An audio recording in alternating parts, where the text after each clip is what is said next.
Kənd Təsərrüfatı Nazirliyinin Aqrari İnnovasiya Mərkəzi və Kaspian Event Organizer şirkətinin adından sizləri salamlayırıq.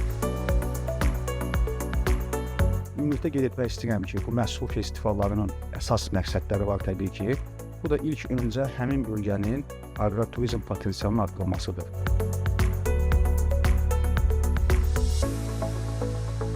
Kaspian Agro və Interfood sərgiləri təşkilatçıları olaraq hesab edirik ki, bu çox gözəl bir təşəbbüsdür.